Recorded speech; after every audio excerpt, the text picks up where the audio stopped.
Hi, I'm Charlie Sauer, editor of U.S. Policy and president of the Market Institute Foundation.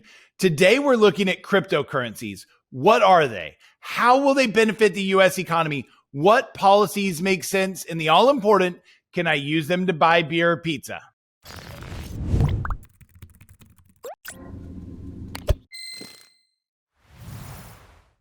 First, we need to talk about what cryptocurrency is. The simplest explanation is that it's digital money. The key is that this type of digital money can be tracked on a public ledger. Therefore, middlemen like banks and credit card companies can be cut out. This makes transactions cheaper and faster. The public ledger is called the blockchain, which is where you might have heard that term. To add new transactions, people around the world attempt to solve the next cryptographic problem. And when it's solved and verified, the next block is added to everyone's ledger. This can get complicated to talk about, so I'll also provide some crypto explanation links in the description below. But the takeaway should be that because control is decentralized, blockchains are even more secure than regular bank wires. So let's move on. Let's talk about the benefits for the US economy. You've probably heard about the cryptocurrency Bitcoin and the speculative trading of coins, but that's only a small part of the story. Bitcoin is only one kind of digital token, and it's really limited to only trading for something else.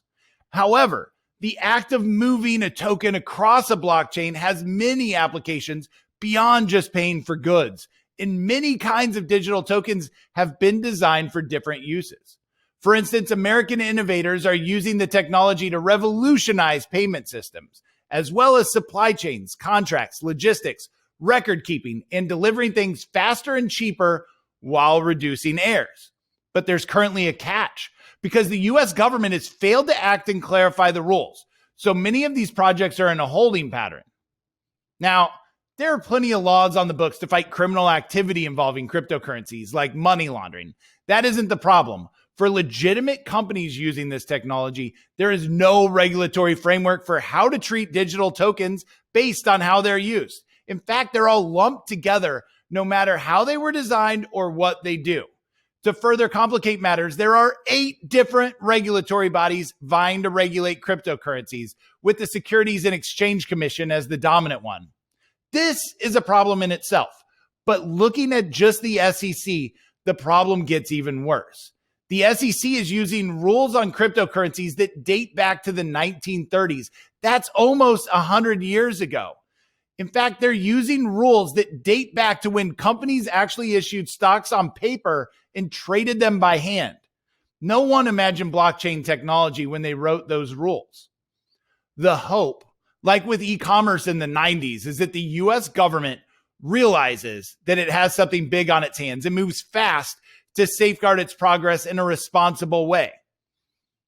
Now, that hasn't happened yet, and other countries have taken notice. From Britain to Singapore, they've been laying down regulatory frameworks to lure American developers overseas. In fact, while Washington drags its feet in solving the crypto regulation problem, China has adopted its own regulatory framework. In following their usual model, they've banned their own people from owning any cryptocurrencies except for the one token sanctioned by the state. It's called the digital yuan. It was issued by China's central bank, and it started rolling out in October of 2020. China is hoping that Washington will keep adding costs and pressure on American developers. This will let China beat us to market and allow China to have the market advantage of first actor. That wouldn't even be a possibility if the US government would just get out of the way and let our entrepreneurs be entrepreneurs. Look, we need a regulatory framework that makes sense, but that is going to take time. In the meantime, what we really need now is for the SEC to stop doing more harm than good, and that starts at the top. It needs to be led by someone that understands cryptocurrency and is committed to supporting the U.S. entrepreneurs and setting new rules. That might even mean that the SEC needs someone at the top who's willing to lose some of their bureaucratic power. We need someone at the SEC who is fully committed to helping the U.S. win the crypto race. So let's get back to the question about beer and pizza. That's the important question. The answer is yes. You can buy beer and pizza using cryptocurrency, but it's currently hard because companies aren't sure about the outdated regulations or the unclear future. But guess what? You already make digital payments every day with almost everything you buy. Cryptocurrency just means that we have the technology to make it cheaper, faster, and safer to do. We just need the government to get out of the way. If you like this video, please hit that like button. If you like content like this, please hit that subscribe button, and we'll see you again soon. Thank you.